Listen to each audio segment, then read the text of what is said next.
فجأة أجد نفسي محاطا بألف من الأصابع، إصبع الجليل وإصبع الديناميت وأصابع التدخل، والإصبع الذي يحشر فيه محبس ابن العم قهرا وظلما.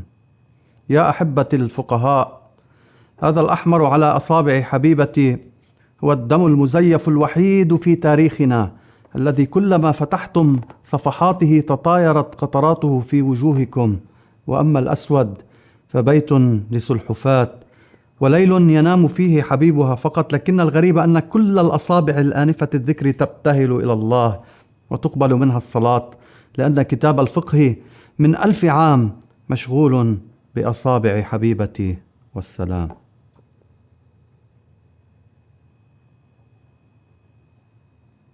My name is Mohamad NASSEREDDINE. I come from Lebanon, from South Lebanon, but I live in Beirut. And what I do is I'm actually professor in medical physics at the Lebanese University.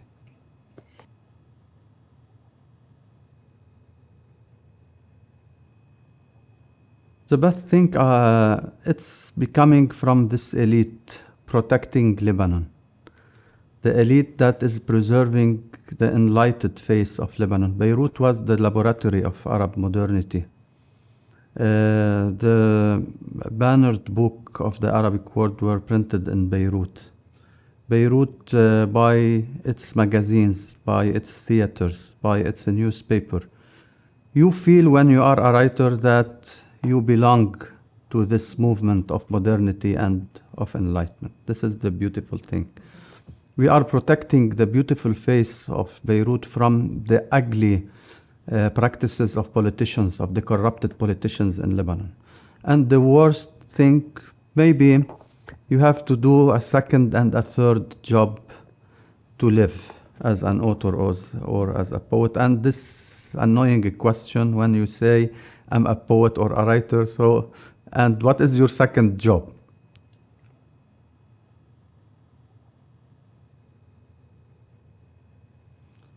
The best thing about Lebanon is hope. Although we passed a lot of wars, a lot of crises, and when now any war in the world is becoming hard, people said they are Lebanizing this crisis, okay? Even though we still have hope. Even Adorno said there is no poetry after Auschwitz, but I say after this hard experience in Lebanon, even in Auschwitz, there were poetry. And even in the war in Lebanon and in the hard moments, we have songs, we have poetry, and we have hope.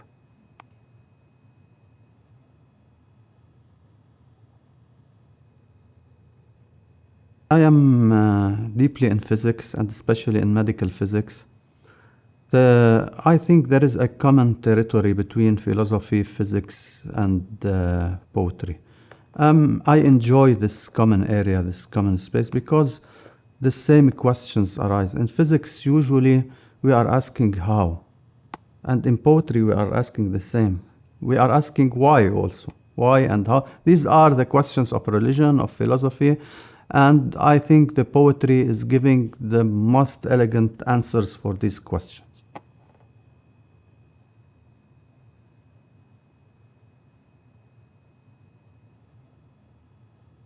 The most pleasurable, I enjoy manipulating words, because I come from a very beautiful language, a heritage of 2000 years of poetry. I feel the rhythm, I feel the music of the Arabic language. And really the ecstasy is when I catch the soul of the poem. When I have the soul, it's like the creation process. I feel that the words, like I'm grasping them from, as Ibn Arabi said, the tree of lights. They are coming, and it will be easy. But the most important and enjoyable part is to catch the soul of my poem. The most difficult thing is when I write about love. I don't know why, maybe because I'm a bad lover, but it's very hard. Sometimes I feel that writing in physics a theory or ideas in medical engineering is much easier than studying the human being. our feeling, our sensation are really rich and really complex, and especially in love.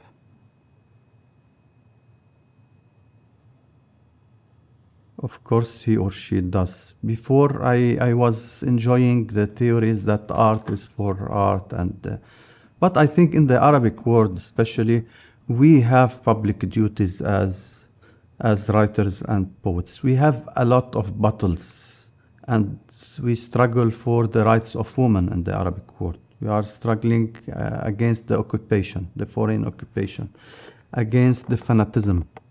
The whole world watched ISIS or Daesh, what they did in Mosul in Iraq. We are fighting against the dictatorship, the fanatism, the dogmatism.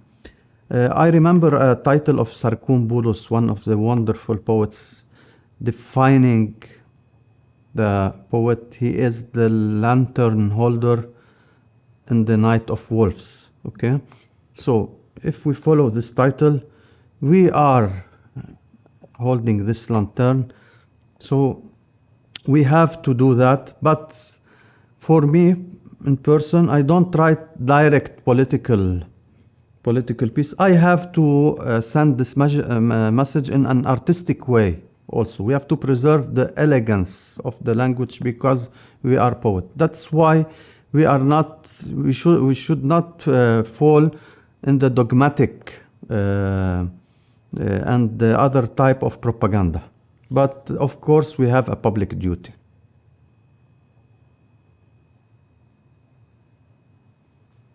Of course, states should support, especially the project of the youth generation in the Arabic world, finding twin programs between the state. This is the form, for example, between the University of Iowa and other universities like the American University of Beirut or the Lebanese University.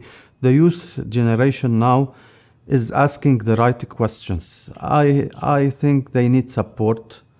They need some experienced writers to make a dialogue with them, to enlighten them, and why not youth population from Iowa in dialogue with youth population of Beirut in poetry and literature? It will be wonderful.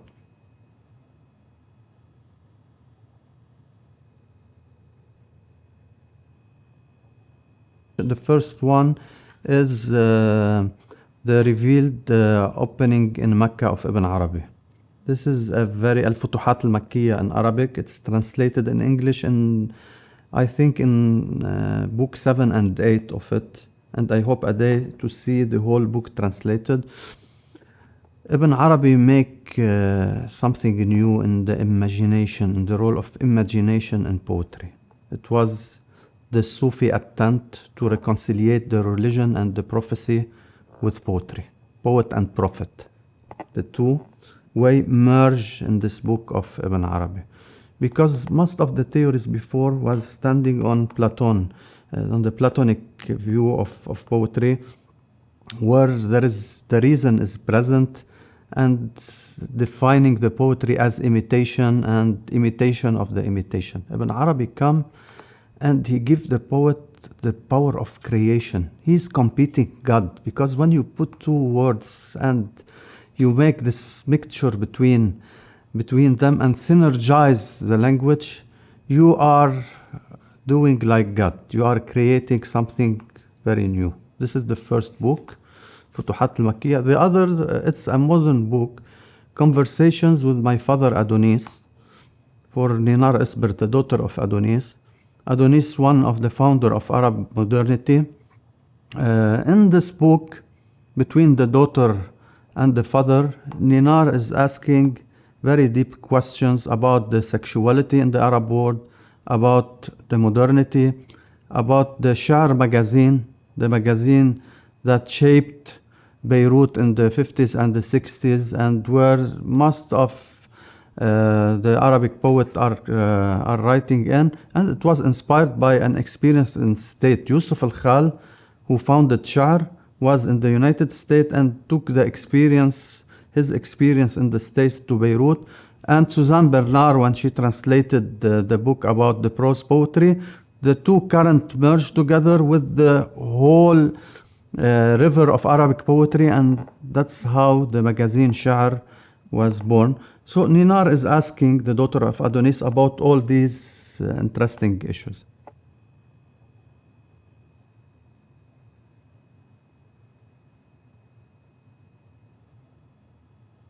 I am surprised by the dynamism of the teaching process, of the pedagogic approach. I like so much the class of literature today. The questions of the open mind of the student, the way the student is not a passive element in this process. The student is a partner, and this is wonderful. I like how the student asked me after that to do many interviews with me, and because I consider that like the ping pong game, I was asking them, what about your writing? They show me their writing about, they are thinking of the big questions in word, and I love this dynamism. I'm writing a novel right now. It's about books about the horses, about the Jews of Beirut, about my village. I'm on page 50, and I find some time in Iowa to continue this writing, and of course some translation and workshops with friends.